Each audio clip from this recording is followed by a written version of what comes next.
Good afternoon and welcome to East Carolina University for this edition of Pirate Parents Live here on Facebook.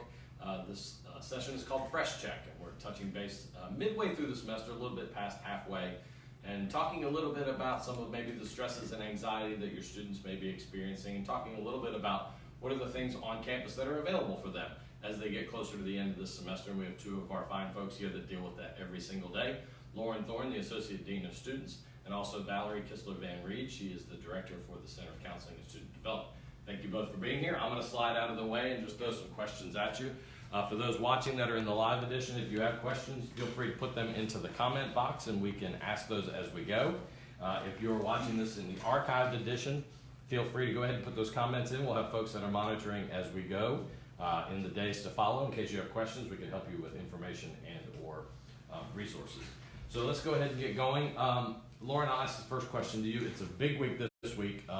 Fresh Check is the name of this program, but also Fresh Check Day is coming up later in the week. Talk a little bit about that and what's coming up on campus. Yeah, we're excited to share Fresh Check Day again this year. This is our 4th edition of it. And so Fresh Check Day is an annual event that is actually celebrated across the country. It is supported by the Jordan Porco Foundation. That particular nonprofit organization was created by Jordan Porco's family after he died by suicide. And they specifically focus on mental health awareness, reducing stigma, being able to check in with college students is kind of their catchphrase.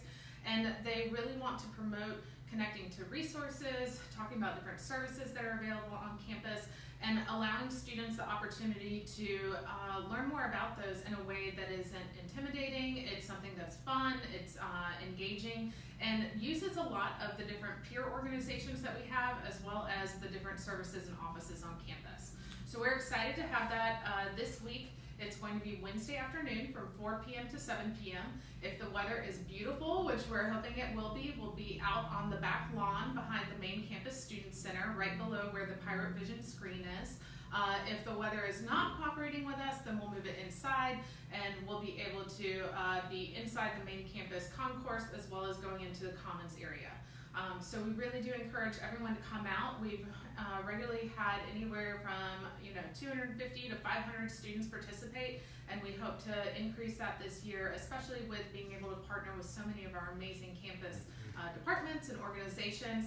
And free food, free t-shirts, free giveaways, so something that all college students enjoy. And just a perfect timing too, right here at the semester where it's really important for our students to know about what's going on and how they can access those resources. So a lot of partners with this project, and I'm sure I'll forget a few, but Campus Rec and Wellness, Women and Gender Office, the Dean of Students Office, Counseling, others I'm sure I'm drawing a blank on who else might be out there. We'll have the Student Activities Board. They're actually going to do one of their Make Your Own projects, which is very popular on campus, and so we're excited to have them with us. Our Peel LGBT Resource Center will be out there, and so they've always been an annual supporter. We've got a lot of support from our Department of Addiction and Rehabilitation Studies, and so they've got a grant where they'll have people out there doing different screenings, being able to share their therapy dogs, which are a huge draw and something that a lot of students enjoy, being able to spend time with Bug and Ziva. And so just lots of different campus partners. This is really a collaborative event. It's an opportunity to showcase and spotlight a lot of the individual resources and departments in one place. Our athletics, Student Athletic Advisory Committee will be out there sharing information about their promotional materials and their Powerful Minds campaign that they just finished. And so it really is an opportunity to show how this focus on mental health is not just shouldered by one area or one office. It's really shared among all these different offices on campus, and something that we want our students to know everything that they can touch into. Valerie, Lauren touched on it briefly, but it has become kind of everybody's job focusing on mental health. The student athletics group, they were there in the student center passing out green ribbons to try and raise awareness. Shoes has been an event that goes on during the spring. We have Fresh Check Day. Talk a little bit about maybe the fact that mental health, it used to be something nobody would want to talk about, and now as a university, ECU is really trying to shine a light to make sure, why is that so important that we do that? Well, I've been at the university over 20 years, and so I think back to the old days where I do think we were more siloed, and we were expected to, and chose to handle a lot of things within house. And now that we see that it's affecting so many students in so many areas, we are so appreciative that we have really this network on campus who can provide support to students, make referrals appropriately. Of course, all of our services are still confidential, but with the student's permission, we can really include all those partners, and it becomes so important because we get referrals from parents, we get referrals from the Dean of Students Office, we get referrals from other friends, etc. And so it really is a team effort. Yeah, and I think too that it becomes people were afraid to ask for help.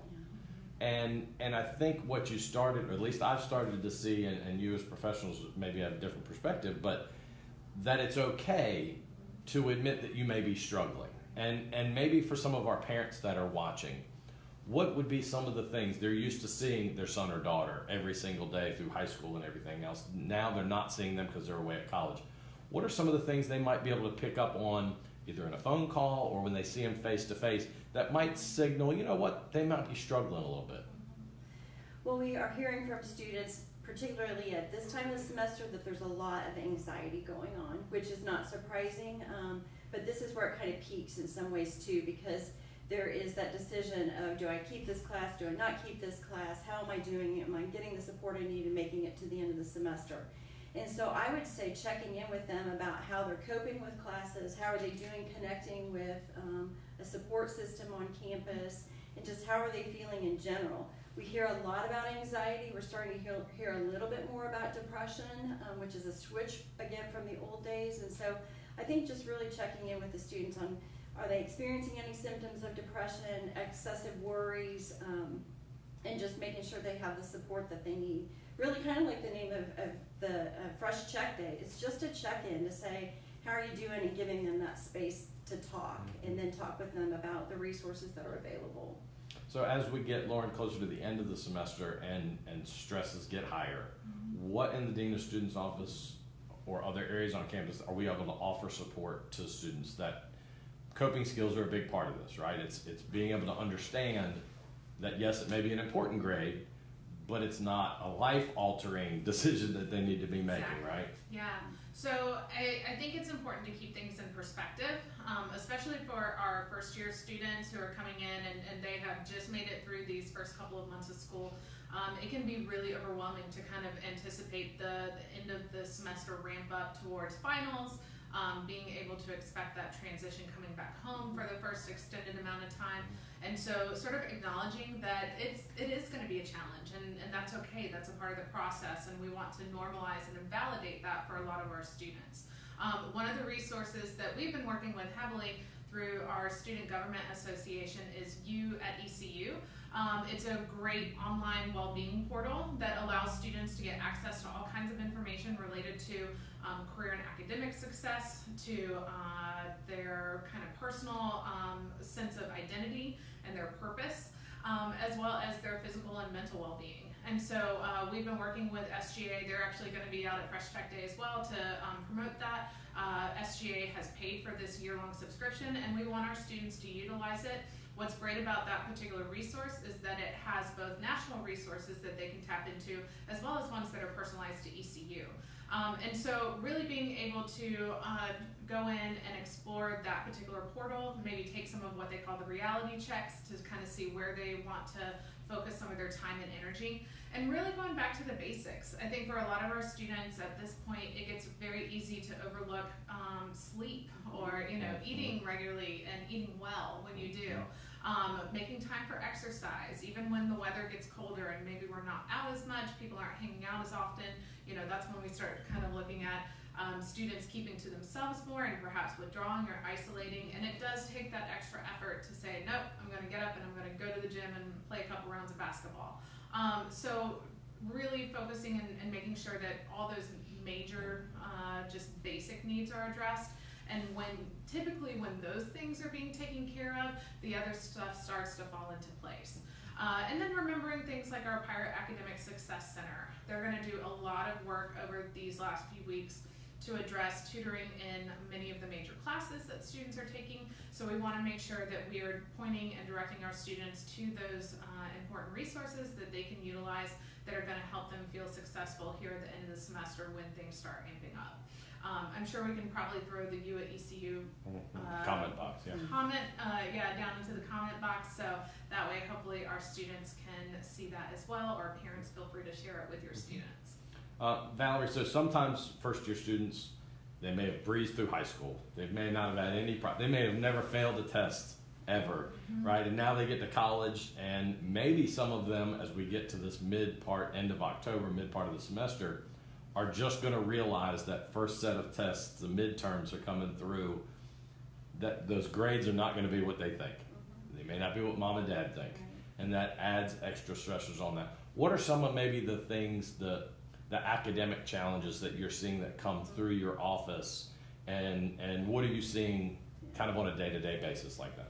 And I would say that's exactly right, that the students are coming in maybe feeling overwhelmed with what college is really like, and we really try to normalize that. We try to talk about some of the grade replacements and things like that that are built in, because we know that this first semester you're trying to figure everything out. You're trying to figure out how to manage, the practicalities of life on your own.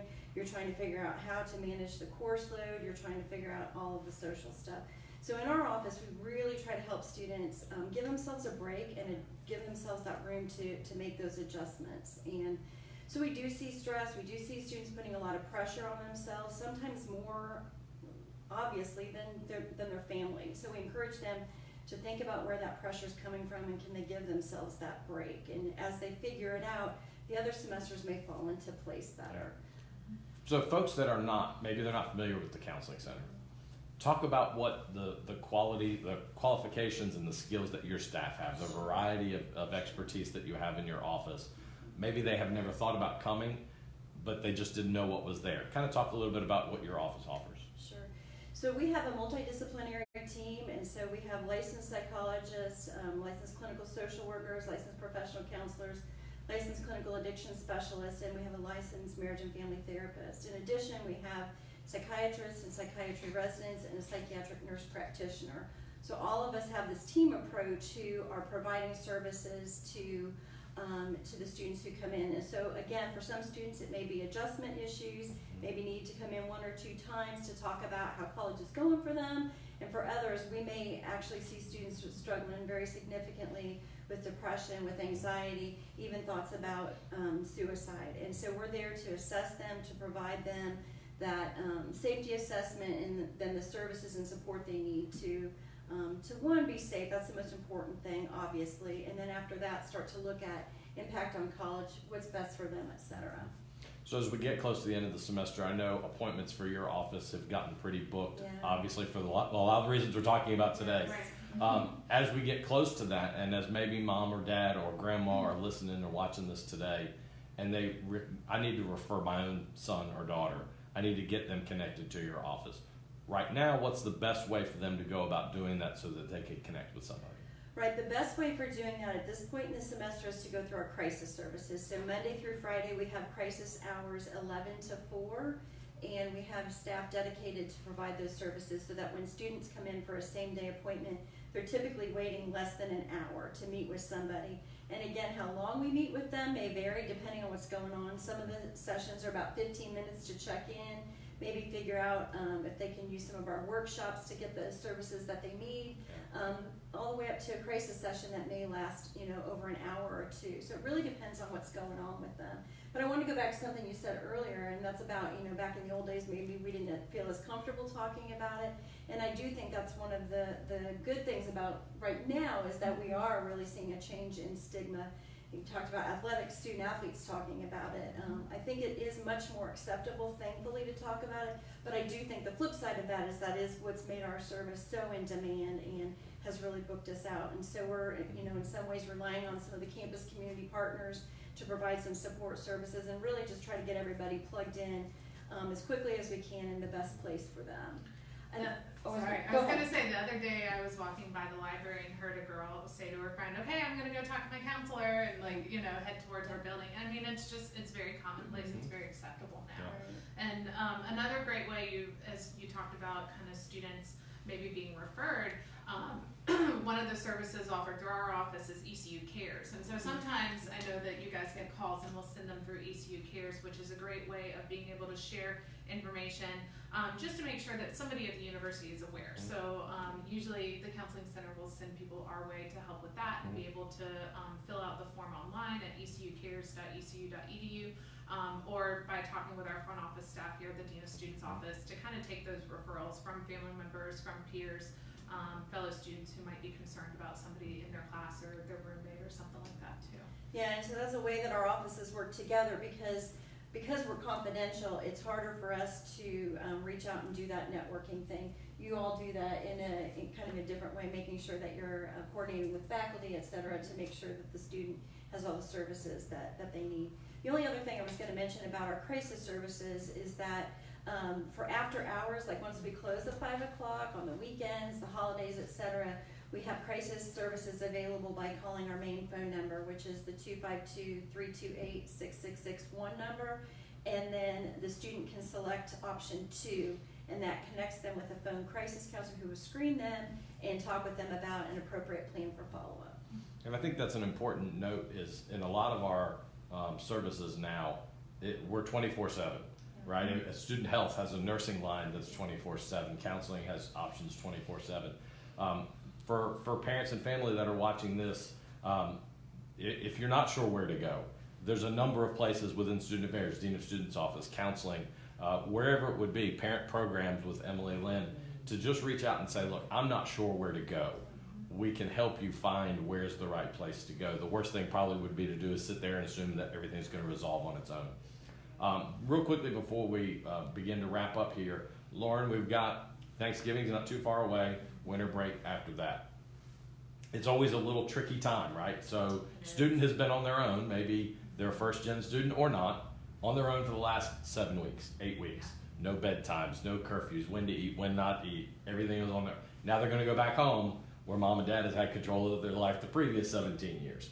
Kind of talk about what's maybe a conversation mom and dad might want to have before their student comes back home. Yeah, I think it's really important to sort of talk about that initial set of expectations. What are the plans for the holiday season? What are the priorities? What does the student prioritize? Because a lot of times for students, this is the first time that they've been home at a point where it's going to overlap with their friends from high school. So they may have ideas that, they want to be able to go and spend time with their friends from back at home. They may want to be able to get a job. What does that look like? And really being aware that there are lots of different ways that your student can choose to spend the next 4 weeks. So certainly being willing to compromise, talk about what is most important to you, what are the kind of the negotiables, what are the non-negotiables, and then figuring out how do we make sure that we come to hopefully a happy compromise where everyone is able to get part of what they're looking for. And acknowledging that this is your college student coming home. So what are the things that you're willing to relax on as far as expectations, and then what are the things that are still going to be a part of that time spent at home, whether it be chores, whether it be participating in certain family events, whether it be, chauffeuring the younger siblings, whatever the case may be. There are going to be certain things, and it's better to have that as a conversation and not necessarily a mandate when your student is coming in. And we try and have those discussions with students as well. Kind of, what are your expectations? I did a ton of co-ed presentations over the last couple of weeks where we talk about kind of the ups and downs of that first semester, the W curve of adjustment, and really kind of working through that those last few weeks here at the university. Acknowledging that Thanksgiving even, we think about winter break as being the most significant upcoming break, but with a lot of students, Thanksgiving can be incredibly challenging because there is so much wrapped up in tradition and family expectations, and they are about to come back for 2 days of class and then roll right into finals. And so academically, that's probably one of the most crucial points of the semester, and here we are sending them home with family who are just ready to fill their schedule with all kinds of things. So really thinking about that and making sure that we kind of keep that in mind as well. Asking your student, okay, what are the things that are priority to you? These are the things as parents, as family, these are priorities for us. How can we make these how can we make these fit together? And I would throw into, I was just gonna say that, given what we're talking about in terms of mental health, physical health, wellness, all of that, that also may be a time during these breaks to just kind of monitor and keep an eye out and kind of encourage some healthy, I guess, recharging of batteries, right? Yes. So keeping an eye on healthy eating, maybe make some suggestions about getting some fresh air, sunlight, exercise, all of those kinds of things that as they kind of look toward, okay, I'm in finals, I have to just kind of stay in my room or the library and study. Hopefully they're getting some kind of balance in their approach to school too. And especially during that longer break, that would be an excellent opportunity to just kind of monitor and see how they're doing and gently make some suggestions of even things you can do with them. Yeah, like talking about goals, what worked well for that first semester? What were some things that you feel like were successful? What were some things that going into this spring semester, what are some things you want to change? What are some things that you want to be able to work on? And being able to kind of help them take on that mindset of, you know, spring semester can look and feel very different than fall semester. There's almost a, you know, assumed level of confidence going into it, and I think for a lot of students it's helpful to be able to assess that and kind of figure out what they want to do differently going into the spring. So real quick as we close, what's one or two things, mom, dad, family watching this, that you kind of want them to take away? I think really the emphasis on the importance of mental health and wellness and well-being and checking in with their student and giving them the permission to have those conversations and making it okay, kind of like we said, normalizing it, just like we're trying to do out there in the world. So really making those conversations okay, and then offering the support and assistance that the student may ask for in terms of what they need. You want to plug one more time for Fresh Check? I would love to, yes. So if you can, send your student to us Wednesday afternoon, 4 to 7 p.m. outside behind the main campus student center. We are so excited. We hope it will be a wonderfully successful event, and we're looking forward to seeing everyone out there. Awesome. Thank you both. Appreciate the time for today. Again, if you have questions or comments that we didn't address today, go ahead and put them in the comment box and we'll have folks respond, or you can reach out to Parent Family Programs. Emily Lynn and her group will be happy to respond back. Check back a little bit later in the semester. We will probably have some updates on commencement as we get a little closer to later in December. Until then, take care.